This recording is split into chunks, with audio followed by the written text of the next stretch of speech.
Iri ni itangazo risohotse muri kano kanya kuri izi tariki turiho, itariki 20 z'ukwezi kwa kabiri.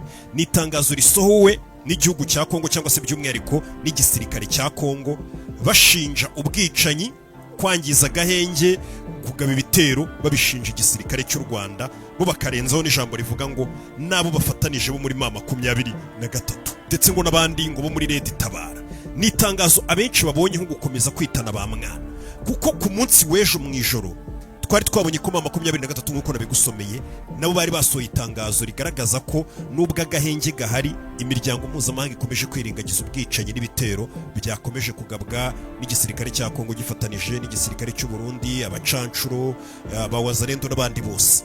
Muri iryo tangazo M23 yarigaragaje ko nk'uko twaribonye ngo imiryango mpuzamahanga n'abandi bose bishingiye no mahoro ngo bakomeza kwirengagiza ibyo byose, ariko igisirikare cya Kongo cyo gisohoye itangazo muri kano kanya. Ese naryo riraza kwirengagizwa? Ni itangazo ryo rishobora kutaza kwirengagizwa kuko ni itangazo tubonye risohotse nonaha, reka turinyuzemo amaso. Ni itangazo rishinja ngo igisirikare cy'u Rwanda ngo nabo bafatanije muri M23 kuba ngo bari kwica gahenge. Reka turirebe nonaha. Iri tangazo rimaze nk'iminota 5 risohotse, ubwo twaribonaga tugahita turizana hano. Itangazo riratangira hejuru rifite umutwe uvuga ngo Repubulika Iharanira Demokarasi ya Kongo, ingabo z'igihugu, icyicaro gikuru cy'igisirikare cy'ingabo za Kongo, umuvugizi w'igisirikare cya Kongo niwe wanditse itangazo. Yanditse ngo iri ni itangazo rigenewe itangazamakuru nomero 5 ryo kuwa 20 Gashyantare, ubwo ni kuno kwezi turimo kwa kabiri.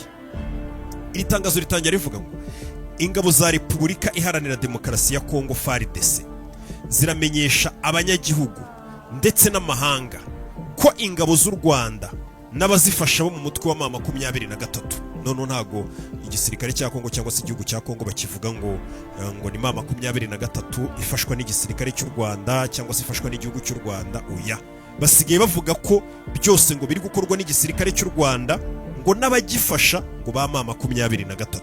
Niko noneho bahinduye imvugo, basigaye bakoresha amatangazo yabo. Reka dukomeze dusome itangazo ngo baramenyesha bo mu gihugu muri Kongo, bakamenyesha n'imiryango mpuzamahanga ko ingabo z'u Rwanda RDF n'abazifasha mu mutwe wa AFC M23 ngo bagabye ibitero ku birindiro by'ingabo za Kongo mu ntara za Kivu y'Amajyaruguru ndetse na Kivu y'Amajyepfo, bikaba binyuranyije n'agahenge kari kasabwe na nyakubahwa Jean Lorenzo, perezida wa Repubulika ya Angola. Itangazo umuvugizi w'igisirikare cya Kongo yakomeje asobanura avuga ngo kuwa gatatu tariki ya 18 z'ukwezi kwa kabiri no kuwa kane tariki ya 19 z'ukwezi kwa kabiri, abasirikare bo mu ngabo zidasanzwe ngo ni Special Force, ngo Special Force y'ingabo z'u Rwanda hamwe n'abarwanyi ba AFC M23 bagabye ibitero icyarimwe ku birindiro bya FARDC biherereye ahitwa Ihura mu gace ka Kisimba mu murenge wa Niyanaga mu karere ka Warikare no mu misozi ya Kazaroho, Bugabo, Cyahi na Vurumbi no mu gace ka Bamba. Bagaba ibitero mu bwami bwa Bwito mu karere ka Rucuru mu ntara ya Kivu y'Amajyaruguru.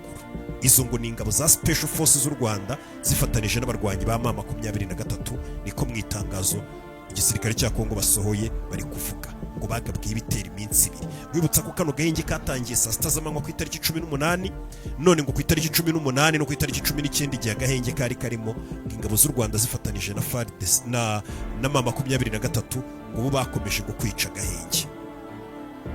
Muri ibyo bice byose ngo bahagabye ibitero nk'uko iri tangazo ribivuga. Hasi bakomeje bavuga ngo mu ntara ya Kivu y'Amajyepfo imitwe ya RDF cyangwa se ihuriro rya RDF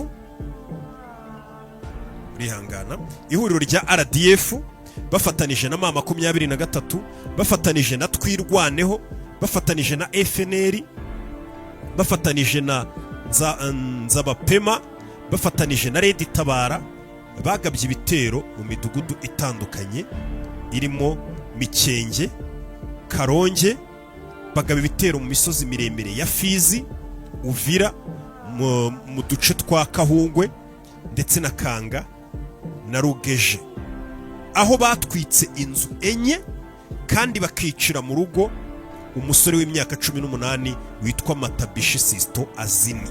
Kongo none iri kugenda izana n'amazina igaragaza mu turere n'udukaritsiye n'ahantu ngo byabereye, ngo ingabo z'u Rwanda ngo zifatanije na za Red Tabara n'abandi bose bafuzwe haruguru na 23 ngo bishe umusore witwa gutyo witwa Matabishi Sisto Azini ngo bagabye ibitero.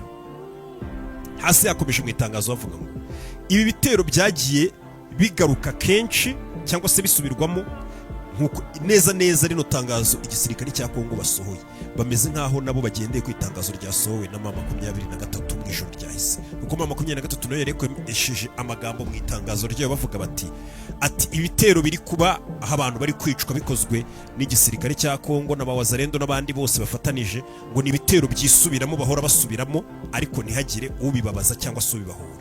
None na Kongo nayo mu itangazo isohoye hari aho bageze baravuga ngo ibi bitero biri kugabwa n'ingabo z'u Rwanda zifatanije na 23 Red Tabara n'abandi bose twabonye, ngo ibi bitero ngo byagiye bisubirwamo cyangwa se bihora bigaruka, bigaragaza ubushake bw'ingabo z'u Rwanda n'abazifasha bo muri 23 none iryo jambo bari gukoresha, ngo ibi bitero bikomeje kugenda bigaruka bigaragaza ubushake bw'ingabo z'u Rwanda n'abazifasha bo muri AFC 23 ko bafite ubushake bwo kuburizamo inzira y'amahoro yari iri kugenda igeragezwa.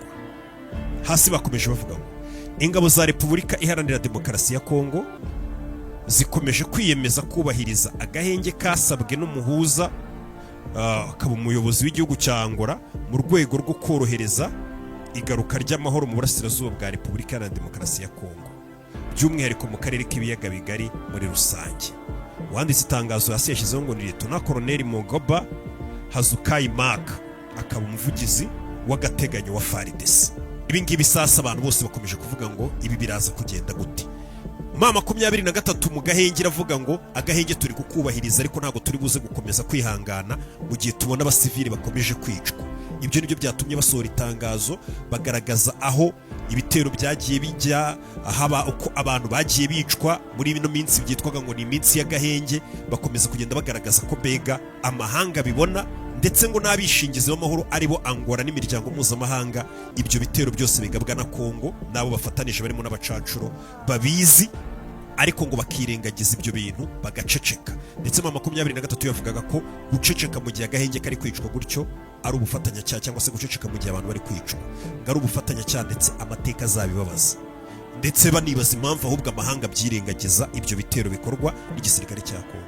None Kongo nayo yisisora itangazo rigaragaza ko bo rwose ari abanyamahoro nta ribi ryabo, bo banifuza rwose bakomeje no kubahiriza agahenge, banashyigikiye agahenge katangijwe na perezida wa Angola, ariko ikibazo kikaba ngo ari ingabo z'u Rwanda ngo zishyigikiwe na 23 cyangwa se ngo nabo zifatanya nabo ba 23. Niyo mvugo basigaye bakoresha muri iyi minsi. Ubwo dutegereje kureba ese ni bande bari buze kumvuga, biraza kugenda gute, abisha agahenge turamenya ari abahe ko buri ruhande ruvuga ngo nimwe mwisha agahenge, nimwe mwisha agahenge.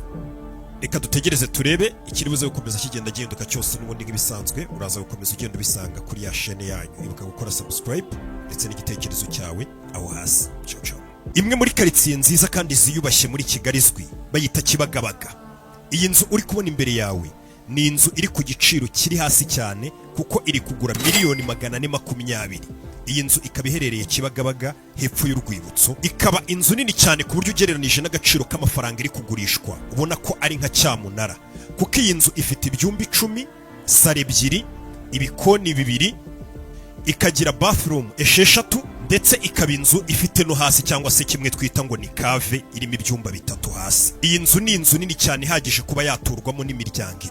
Inzu kandi ifite rooftop nziza cyane wakwisanzuraho ugakoreraho ibyo ushaka, ukareberaho view nziza cyane ya Kigali yose aho ubu yitegeye. Iyi nzu nziza rero y'igitangaza iri hano Kibagabaga ihagaze agaciro ka $420,000. Ngira ngo uri kumva ko ari nko kwitoragurira. Hamagara iyo nimero iri aho hasi cyangwa twandikira waba uri hose mu gihugu cyose waba urimo, waba uri mu Rwanda, waba uri mu mahanga, iyi nzu tubashe kuba twabigufashamo ijye mu mazina yawe mu gihe gito kandi cyihuse.